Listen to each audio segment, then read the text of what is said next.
Not happy with your land yacht? Is it not going fast enough? Then why not cut the back end off it? We've actually got a light nor'easter here today. It's only about 5 knots, so just a quick little tune in there with some of the steering changes we've implemented over the last day. Basically, in the interest of getting our Auckland-based program signed off. So we're just going to go in now and shorten the craft up, changing the distance between the rear wheels and the centre of effort, and this will have a big effect on the balance of the steering. So that's how we go there. We have a section in the back end here where we can move the rear wheels forward a metre. It's quite a big change based on the balance. There might be an increment within this change. We can modify the composite structure reasonably easily to accommodate that, and being able to just get that answer before we head off to Australia is a big one. I might need the full length of the runway, mate, just if I'm going a bit quicker, I'll see how I go. Copy, that's fine to go full length. Or is sort of easterly direction. Fine, yeah, 2, 1, clear.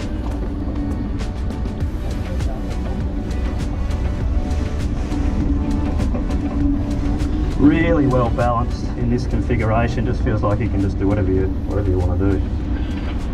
Yeah, copy that. I feel really comfortable in the short setting, and I think it feels like a definite improvement to me. So very, very happy with how that's feeling. It's a balance thing, and every run we're just learning. Effectively, it's like moving the dagger board of the boat further aft. So we've actually moved the centre of effort, the centre of mass, and the centre of lateral resistance much closer together, so it feels totally different than it did before, and I actually quite like it. So it'll be interesting to sail in some more breeze and see how much load we can get out of these rear tyres.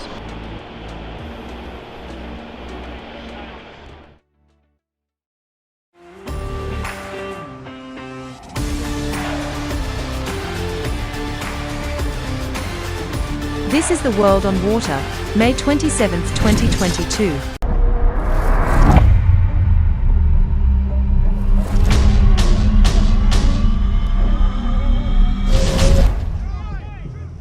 The 52 Super Series is established as the world's leading Grand Prix monohull yacht racing circuit. The year 2022 marks the 10th season of the 52 Super Series.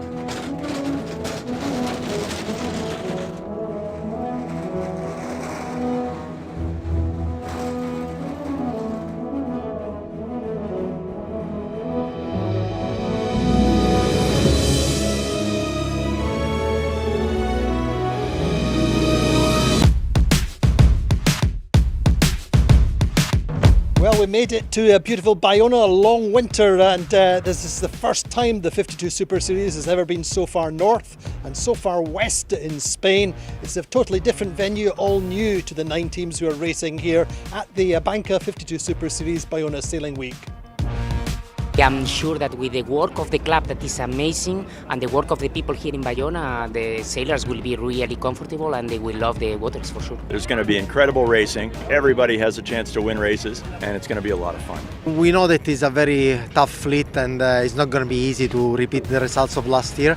My first time here in Bayona and it's stunning. We had a tough loss at the Worlds last year. We were leading most of the way and then ended up in 4th. So looking forward to getting into the racing and then trying to get back up then to the top of the leaderboard. First race of the season starts in 8 to 9 knots, quite a streaky breeze, quite difficult to read off the start line. Phoenix start at the committee boat end of the line and go right, and that gives them the early lead. Vayu out on the left, and they're in second. Round the top mark, it's Phoenix leading Vayu with Interlodge in third, Sled in fourth. That stays the order round the race course all the way into the finish line. It's a win for Phoenix. Vayu getting second, and through the line in third are Sled. Interlodge are looking like fourth, but have to take a penalty just before the finish line and lose 2 places on the line. More pressure for the second race, 13 or 14 knots on the start line. The same formula works this time. It's Platoon who start off the committee boat end of the line. They go out to the right and have the early lead. Top mark, it's Platoon with Phoenix in second, Quantum Racing in third. Now Vayu go round the top mark in fourth and hold to the right hand side looking downwind, and they have a small gain which gets them up through the leeward gate the same time as Platoon. Platoon going on the right hand mark, Vayu on the left hand mark, and At the finish line, it's Platoon winning from Vayu, Phoenix in third, and Phoenix led the regatta overall, but on count back from Vayu. Amazing day, and just a great kind of day sailing, and so good for the team. True gentleman always comes second, and I think the credit kind of goes to Kevin for setting up the whole team, and we've sailed together quite a while, and Pom Green, who's just made a massive effort to get the boat prepped and give us a weapon that we can compete in. We are very happy with the day. We start the season, we start the regatta just now, and it's a very difficult race course, so we are happy to be more or less always in the middle. I think today looked like connecting all the sort of puffs together. It's super streaky, the breeze. And Tom did a really good job of that. Boat's going well and connecting all the dots at the moment. So the standings after the first two races, Phoenix leading on 4 points, Team Vayu in second also on 4 points, and third Platoon on 6 points. A great first day of racing here in Galicia, in Bayona. 2 races, 2 different winners in Phoenix and Platoon. Top of the table, it's Phoenix. They're tied on points with Vayu, the amateur team from Thailand. Incredibly tight at the top then, just as it was at the end of 2021. It carries on.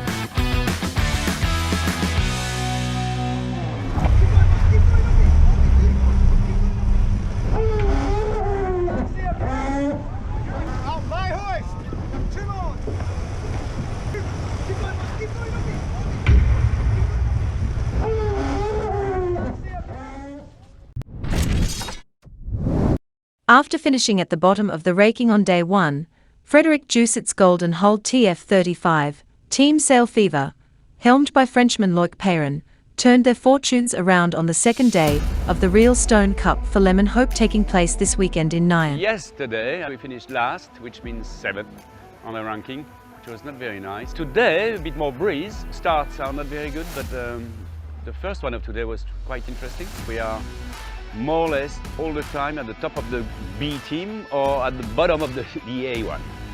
And we would like to change a bit. We had a great start, so straight away we were on the front of the pack. And then we had a good downwind, but chose the wrong gate at the bottom. And we got close to Rio team. To be honest, they have a different pace right now. They're on a different level. They sail way better VMG than us upwind, so we're just trying to limit our loss and trying to see where we get and get early as possible to the finish line.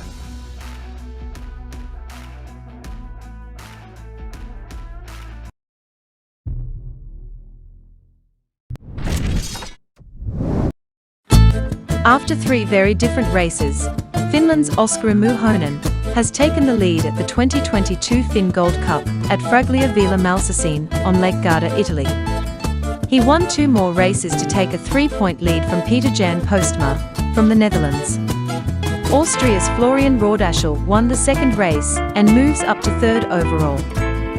4 races remain.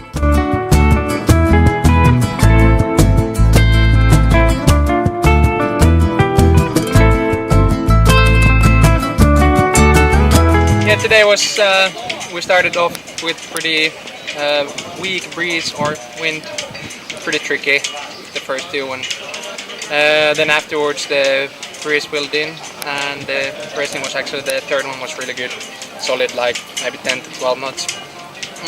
Yep, I had a pretty decent day. Won the first one, then a bit tricky on the second one. I think I was 5th or something, and then managed to win the 3rd one as well. Yeah, the week has been pretty good this far, and yesterday was alright, like solid points and solid finishes. Still 4 races to go, so it's gonna be pretty tight with me and PJ at least, so we'll see how we end up. Yeah, so during the winter I had the Olympic campaign, or started Olympic campaign in 49er, but now I'm looking for a new crew, and I had plenty of spare time, so I still had my fin, so I decided to come here, and it's been really fun to be back in the fin and racing, and really tight racing. So yeah, really happy about coming here, and probably gonna sail some fin into Finland at least in the future, but we'll see about that.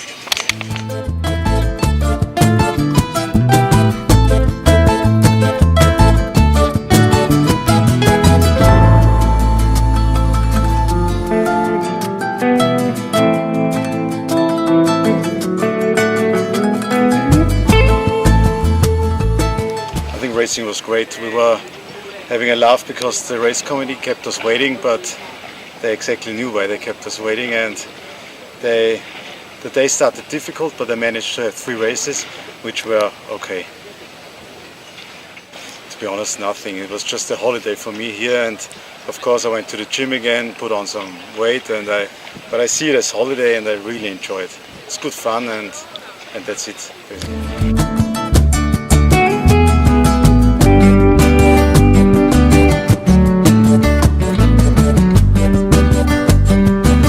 I sailed so many different classes. I was foiling, doing this and this and this, but I was never really happy. And it's still in the fin. It's so hard. The hiking is so hard, but at the end of the day, you just feel happy because you did something. You really worked your way, and that makes me still happy, I guess.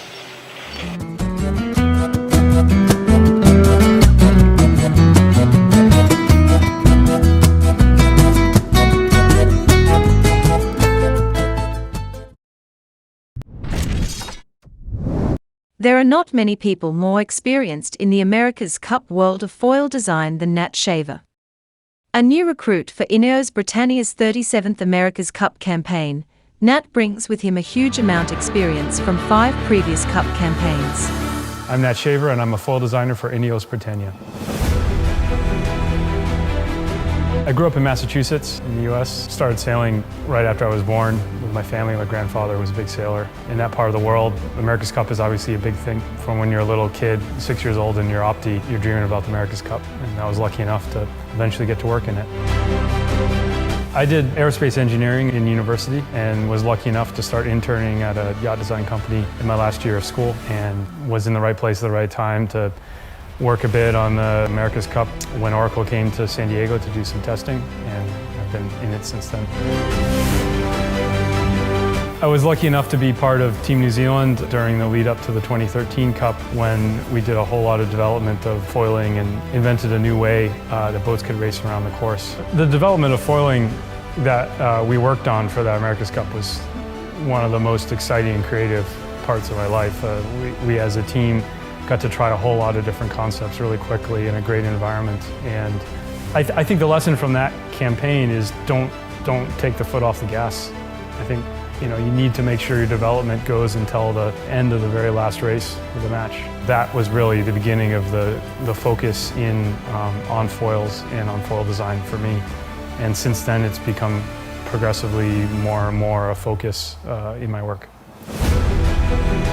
One of the reasons why everyone works in the America's Cup is because we're all so passionate about what we do, and we have this emotion. It's not just showing up and doing a job every day.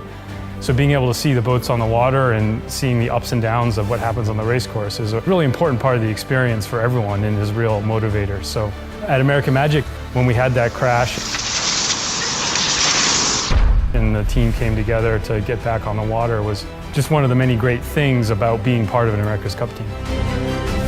We can build a number of foils which we can test before our race boat, and then the key is to get as much information and learning from those test foils to then be applied to our race foils, of which we can build one design and 3 copies of that design. The fact that we only have one design of foil that we can build on our race boat puts a lot of importance on our simulation tools, puts a lot of importance on the analysis we do before we go sailing with our big boat to make sure that things are correct and we've chosen the right concept. The amount of foil increase that we can get is the $1 million question. If you have any suggestions, let me know.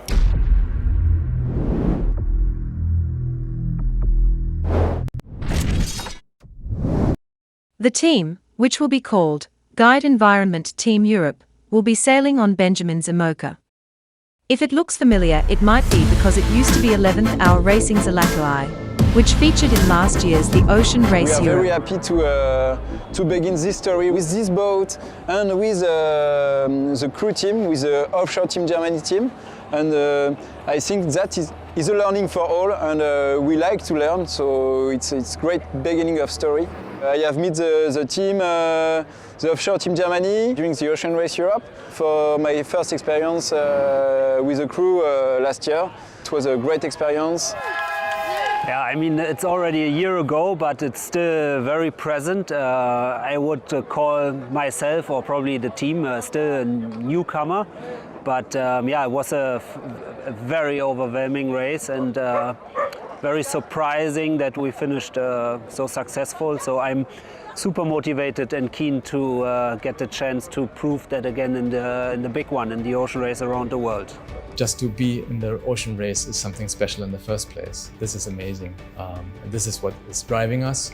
And especially in the next edition, which has this outstanding Southern Ocean race leg. And we are now with a new boat, with fastest boat, and I think it's a great experience for the boat, for me, and we will push the boat hard with the team, so that is an important way to do a good performance on the Vendée Globe after. When the other teams are just getting created, we already know each other, which is a big advantage, and I'm very optimistic that we will do well.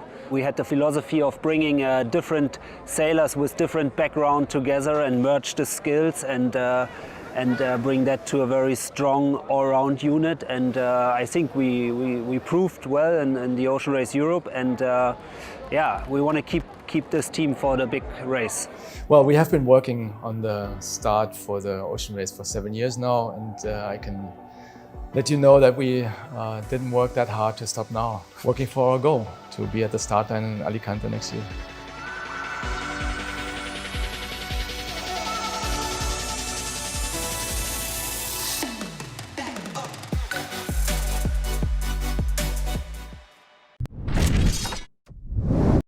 Lake Geneva presented a challenging third day of racing for the TF35, as the light-to-no wind forecast eventually rewarded the patience of the teams.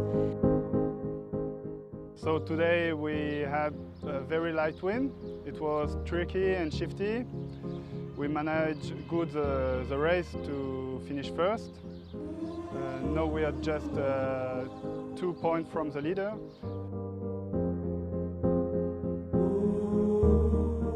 So for 2 years now, Real Team is sailing for Léman Hope, a foundation who helps kids recovering after cancer.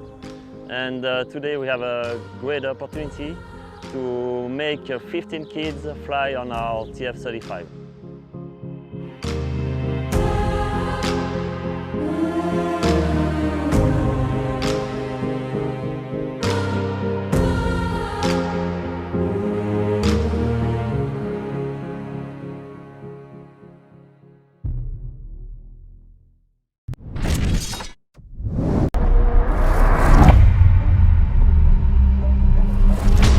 Terry Hutchinson sails with Doug DeVos on Quantum sails in this series.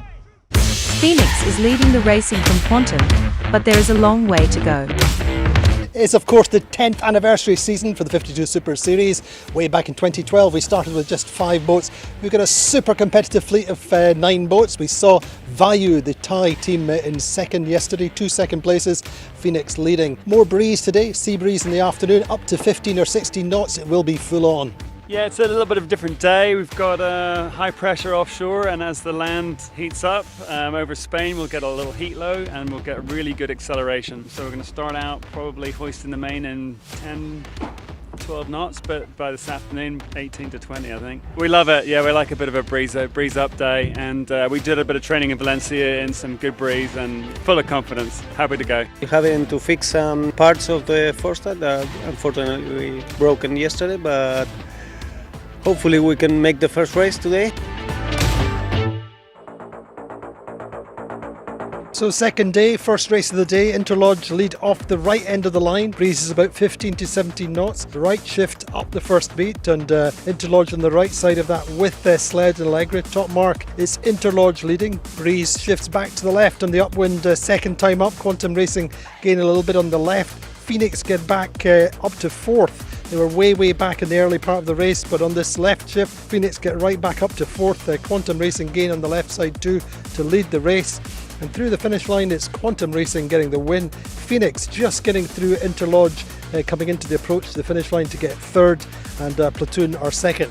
So second race of the day, the breeze is up to 23-24 knots on the start line. Great conditions. Quantum Racing make the best start, about 1/3 from the right side of the group and pretty much middle of the course going up the first beat. They lead Allegra at the top mark, Phoenix in third. Then Phoenix get through Quantum to finish in first in the second race. Quantum Racing gets second and Phoenix extend their lead at the top of the table. You know, we had two good starts and that had a pretty big impact to our day. Boat's going well. The work that we've done over the winter, you're seeing a little bit of that, especially upwind, which is nice. You have to give Doug and Warwick and Freddie, you know, high remarks because they're working the boat as hard as they possibly can, but it's challenging, it's hard. Everybody, you earn your good races and you earn your bad races. And so I think in that regard, it's a great spot to come and race.